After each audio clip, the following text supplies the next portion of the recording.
เหมือนส่งไอ้ก็เขาตั้งเซ็งนะครับเนาะเจอเขามาด้วยในคลิปของเขานะครับเนาะเอาค่ะอันนี้ก็เขาเดี๋ยวมีMacBook นะครับเนาะมาเฮ็ดในพี่น้องเขานะครับเนาะเพราะว่าเป็นโฟนนะครับเนาะเขาค่ะเด็กเจอค่ะเนาะเด็กแคปหน้าโฟนเขาค่ะนั่นนะครับเนาะเขาค่ะเจอนะครับเนาะอันนั้นก็กำพองเดเจอยามเจอโฟนเสียเฮ็ดถ่ายวิดีโอหน้าโฟนตัวเจ้าเก่านะครับเนาะอันนั้นก็แคปหน้าโฟนตัวเจ้าเก่าจังไหนนะครับเนาะเหมือนจังอันนี้เป็น Samsung S8 นะครับเนาะเขาค่ะดีแคปหน้าจอหน้าโฟนเขาค่ะนะครับเนาะจึงหือนี่ค่ะเนาะกำหาเขาที่เฮ็ดนี่ค่ะเนาะมันจึงดีในนี่ค่ะเนาะเขาก็ติแคปหน้าในนี่ค่ะเนาะเอาขาติกเสียงรถเสียงนี่ค่ะเนาะแล้วก็ป่าหวานนี่ค่ะเนาะอันนี้ก็เป็นอันแคปหน้าฟงเยาวโตนี่ค่ะเนาะกุ้ยกะปัวเฮาคาเดเจอ MacBook นี่ค่ะเนาะเดอันนี้เดี๋ยวมาทำเดี๋ยวมาเฮ็ดคลิปว่าเวลาเข้ายามเฮาคาตีเอาแคปหน้าคอมเฮาคานี่ค่ะเนาะแคปหน้า MacBook นี่ค่ะเนาะเฮาคาดีไลเจอร์จะคือนี่ค่ะเนาะอันนี้ก็เฮาคามาโดยจำกัดนี่ค่ะเนาะไล่แคปหน้า MacBook เสียมก้านี่ค่ะเนาะไล่ป้อเอาแคปหางเฮาได้สอนเปิ้นเฮ็ดสังนี่ค่ะเนาะในหน้าคอมเฮาคานั่นนี่ค่ะเนาะให้มันถ่ายวิดีโอหน้าคอมเฮากว่าหังคุยมันนี่ค่ะเนาะเป็นวิดีโอขึ้นมานี่ค่ะเนาะเฮ็ดจังหือนี่ครับมาโดยจำกัดนี่ค่ะเนาะตอนตัดที่ถ่ายคลิปถ่ายแคปหางหน้าโฟงนี่ครับหน้าอันนั้นนี่ค่ะเนาะเขาดีกว่าเฮ็ดนี้นี่ค่ะเนาะปึงมันซึ่งเข้ากว่าดีในนี่ค่ะเนาะมันจะเข้าดีในดีเข้าดีแคปหน้าอันนี้นี่ครับค่ะดีเลยติ๊ก ship comment นี่ค่ะเนาะship comment แล้วก็เลข3นี่ค่ะเนาะดีในครับเข้าดีจำเฮ็ดนี่ค่ะเนาะจะเป็น comment ตัวนี้นี่ค่ะเนาะแล้วก็ ship นี่ค่ะเนาะแล้วก็เลข3ดังเหนือนี่ค่ะเนาะคอมเมนต์นี่ค่ะเนาะเขาดีติ๊กนี่พี่น้องเขาพร้อมๆกันนี่ค่ะเนาะอ๋อค่ะกำค่ะอันนี้ก็ติ๊กคอมเมนต์ชิปแล้วก็ติ๊ก F3ติ๊กเลข3นี่ค่ะเนาะอันนี้ก็เป็นอันแคปในยาวกว่าเยาวนี่ค่ะเนาะอ๋อค่ะเสียงแคปนี่ค่ะเนาะอันนี้ค่ะติ๊กตีแทงกำนี่ค่ะเนาะกำค่ะเนาะบึงดีนะครับชิปคอมเมนต์แล้วก็เลข3นี่ครับโอเคอันนี้ก็อะไรอันนี้ค่ะเนาะอันนี้ค่ะแคปทางดีเขาแคปกว่านั้นนะคะเราดีมาอยู่ดีนาในนี่ค่ะเนาะเขาดีเปิดนี้นะครับอันนี้ค่ะอันนี้ก็เป็นแคปทางกว่านี่ค่ะเนาะค่ะอันนี้ก็ไรแคปทางกว่านี่ครับสังเกตว่าดีในนี่ค่ะเนาะเขาค่ะดีใครเอาตั้งมดนี่ครับใครเอาดีไรดีนั่นกุ้ยนี่ค่ะเนาะเหมือนจึงเขาเปิดขึ้นมาใครเอาหมอกกันหน้าก้อยในค่ะเนาะมันจะเฮ็ดจังหือในค่ะเนาะอันตั้งมดเจอในเอาในค่ะเนาะใครเอาหมอกสีเจงกันหน้าในค่ะเนาะทำจะเฮ็ดจังหือในเขาก็ดีได้เต็กดี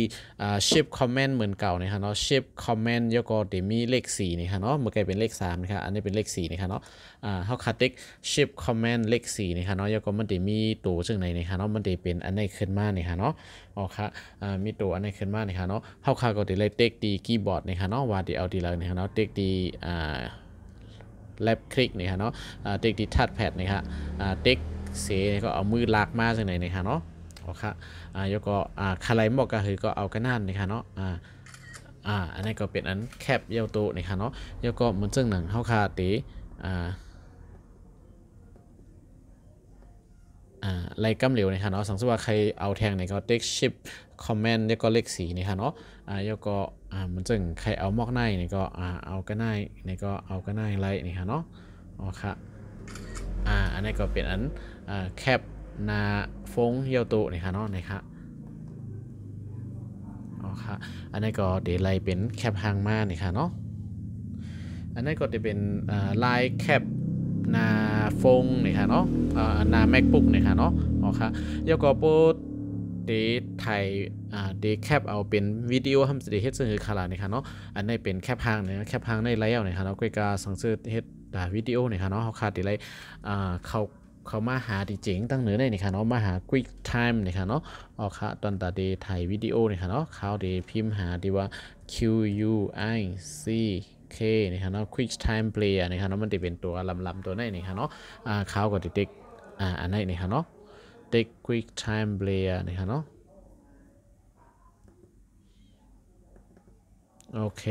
มันก็ดีขึ้นมาแค่พังมีอยู่ตั้งแต่ในนี่ค่ะเนาะดีมามีดีในนี่ค่ะเนาะอันนี้ก็เฮาคาดีเลยติ๊กขวานี่ค่ะเนาะ เด็กขวานี่ฮะเด็กเอามือเหนือคีย์บอร์ดของ Mac นี่นะครับเราสังเกตว่าเขาขาดเด็กright click นี่ครับเนาะเขาขาดเลยเอามืออันนี้แต่ไว้จิ้มไว้เหนือจากไหนนะครับเนาะแล้วก็เอานิ้วในแทงกัมนะครับเนาะเด็กนี่ครับเนาะอันนี้เป็น right click นี่ครับเนาะเด็กขวานี่ฮะพวกมาที่ในมันจะมีว่าเขามาเด็กที่ในนี่ครับเนาะแล้วก็เด็กขวาเหนือquick time player นี่นะครับเนาะมันจะมีว่าnew movie recording นี่ค่ะเนาะแล้วก็เดี๋ยวมีnew screen recording นี่ค่ะเนาะแล้วก็เดี๋ยวมี new audio recording นี่ค่ะเนาะอันนี้ new audio recording ที่ในมันเดี๋ยวบันทึกเสียงมันเดี๋ยวตีเสียงเข้าขาหลายๆนี่ค่ะเนาะสังเกตว่าเขาขาเอา new screen recording ที่ในนี่ค่ะเนาะมันเดี๋ยวตีหน้าคอมเขาเสียงก้านี่ค่ะเนาะป้าเสียงป้านี่ค่ะเนาะแล้วก็เป็น new movie recording ที่ในมันเดี๋ยวตีป้าหน้าเฮานี่ค่ะเนาะเขาขาอันนี้เดี๋ยวเป็นตีบ้าแค่พังนะครับเนาะดีใจกองหน้าเนี่ยนะครับเนาะดีใจกองหน้าเนื้อในแล้วก็ถ่ายหน้าเฮาสิเอาเป็นคลิปวิดีโอกว่านะครับเนาะกุยกะอันนี้เขาได้สอนนี้new screen recording นะครับเนาะบันทึกดีถ่ายวิดีโอเอาหน้าเจ้าไหนนี่ค่ะเนาะอ๋อค่ะดีไหนนี่ค่ะเนาะมันก็ได้ขึ้นมาเป็นหน้าเจ้าไหนไว้นี่ค่ะเนาะว่าเขาคัดด้วยดีในไรนี่ค่ะเนาะว่าไมค์ที่เขาเจออยู่นั่นเสียงที่เขาคาลัดอยู่นั่นจ่องมันเข้านี่ค่ะเนาะมันได้มีเสียงมันขึ้นลงนี่ค่ะเนาะแล้วก็ดีในนี่ค่ะเนาะเขาคัดได้มีเสียงไหนนี่ค่ะเนาะเขาคัดเอาเสียงเจ้าไหนไรนี่ค่ะนะครับโอเคแล้วก็ดีในเนี่ยจะมี DNG ลงเล็กๆนี่ฮะเนาะดีในเขาก็เต็กจำด้วยนี่ฮะเนาะว่ามีสั่งหลายๆดีในนี่ฮะเนาะกำครับดีในมันจะมีว่า internal microphone นี่ฮะเนาะอันนี้เดี๋ยวเจอไมค์ดีอันมีดีในตัวเครื่อง MacBook นี่ฮะเนาะเสียตีเสียงเข้ากว่านี่ฮะเนาะสังเกตว่าเขาเอาไมค์ตั้งนอกมาเสียบมันก็จะมี external microphone ในแทงกล้ามนี่ฮะเนาะแล้วก็ show mouse click on recording นี่ค่ะเนาะดีในมันได้เฮ็ดให้เฮาค่ะมีเมาส์ที่เขาจี้กว่าจี้มาอยู่ในนี่ค่ะเนาะมันได้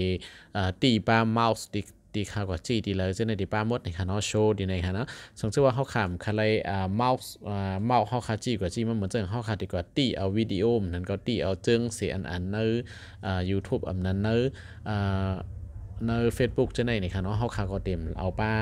เมาส์อันไหนนี่ค่ะเนาะสังเกตว่าเฮาคาได้สอนเบิ่นเฮ็ดสังเฮาคาได้เลยจี้ในได้ก็ได้เจอเมาส์อันไหนไรนี่ค่ะเนาะเอาค่ะอันไหนปิดก็ไลเปิดก็ไลนี่ค่ะเนาะดีไหนนี่ค่ะเนาะเอาค่ะอันไหนก็ได้เป็นจังไหนนี่ค่ะโชว์นี่ก็ไลโชว์ก็ไลนี่ค่ะเนาะโอเคเพราะฉะนั้นเฮาคาดีไหนนี่ก็เฮาคาก็เต็กเสอันนี้ค่ะเนาะเด็กเซ record ไลน์นี่ค่ะเนาะอันนี้เนี่ยมันบอกว่า click to record the full screen ที่ไหนเนี่ยเฮาคามันให้เฮาคาเลือกว่าเฮาคาได้เอาหมอกเลยนี่ค่ะเนาะสังเกตว่าที่ไหนเนี่ยเฮาคาเขาได้เลือกเอากลางก้อยนี่ก็ไลน์นี่ค่ะเนาะหมอกกันได้นี่ค่ะเนาะอันนี้ที่ถ่ายเอาหมอกกระหือนี่ค่ะมันซึ่งเฮาคาได้กะตีเอาหนังใน YouTube ใน Facebook นี่ก็เฮาคาก็เอาหมอกกันได้นี่ค่ะเนาะเอาหมอกนาป้อนา YouTube นี่ค่ะเนาะแล้วก็ให้มันตีกว่านี่ค่ะเนาะอ๋อค่ะเพราะว่าเฮาคาคาไลตั้งเต็มตั้งหมดนี่ก็ที่ในก็ไลนี่ค่ะเนาะอันนี้เฮาคาก็เอาขึ้นลงไลนี่ค่ะเนาะเอาเต็มก็ไลเต็มก็ไลนี่ค่ะเนาะอ๋อค่ะอันนี้ก็ตั้งเหนือก็ขึ้นไลตั้งใต้ก็ลักลงไลนี่ค่ะเนาะอ๋อค่ะอันนี้ก็จะเป็นไลตี้แล้วก็จะเป็นที่ใน start recording นี่ค่ะเนาะกำค่ามันใหญ่กับอิดนี่ค่ะเนาะเขาก็จะเอาที่ในเฮ็ดนี้นี่ค่ะเนาะมันก็ได้นะครับเขาก็จะเด็กที่ start recording นี่ค่ะเนาะที่ในค่ะเนาะมันก็จะแต่จ้าสิตีวิดีโอนี่ค่ะเนาะสังเกตว่าที่ในเฮาคาตีเย่าๆนี่ค่ะเนาะเฮาคาก็มาเต็กตีตั้งเหนือได้นี่ค่ะเนาะจะมีตัวปิกที่ในนี่ค่ะเนาะลำอันในนี่ค่ะเนาะอันนั้นก็มาเต็กตีตัวในนี่ค่ะเนาะเต็กขวาเหมือนจังไกเมื่อไกแหแล้วก็ปิกกว่าก็ไล่นี่ครับอันนั้นก็ปิกตั้งเหนือในนี่ค่ะเนาะตีลำอันในนี่ครับเต็กที่ในนี่ค่ะเนาะมันก็จะเกิดหรือการตีนาคอมเฮาคากว่านี่ค่ะเนาะเอาค่ะทีไหนก็เฮาคาได้มาเปิดด้วยนี่ค่ะเนาะปึงอันไหนค่ะเนาะเสียงเขากว่าป้าอยู่ลอยๆนี่ค่ะเนาะอิดนี่ค่ะเนาะอันนี้ก็จะเป็นวิดีโอที่เขาอะไรตีหน้า MacBook กว่าเมื่อกี้นั่นนี่ค่ะเนาะอ๋อค่ะอันนี้ก็เขาเดปิดก่อนนี่ค่ะเนาะแล้วก็เด กึดหรือมอก็ได้นะครับที่ในสังสือว่าเฮาคาคลายก็เซฟนะครับเนาะปันจื้อวิดีโอที่เฮาคาบันทึกตีมาเมื่อกี้นั่นนะครับเนาะแล้วก็ปันจื้อสังก็ไลนะครับเนาะแล้วก็เซฟที่ในไลนะครับเนาะที่ในก็เขาเต็มเซฟอยู่นะครับเนาะย้อนเปิดเขาเฮ็ดเนกไว้นะครับที่ในเขาที่ติ๊กดีลิทนะครับเนาะเก็บนะครับเนาะอ๋อค่ะอันนี้ก็จะเป็นคลิปง่ายๆนะครับเนาะคลิปเฮ็ดสกรีนช็อตนะครับเนาะสกรีนช็อตหน้า MacBook แล้วก็จะเป็นอัดสกรีนรีคอร์ดิ้งนะครับเนาะเด็กตีวิดีโอหน้า MacBook นะครับเนาะหน้าคอม MacBook นะครับเนาะลอกไล่ง่ายๆบนว่าจะเป็นพอนลีดอนดาไว้ก็เขาดีเจอ MacBook กันนะครับเนาะเมื่อส่งกูโก้นะครับเนาะเมื่อส่งค่า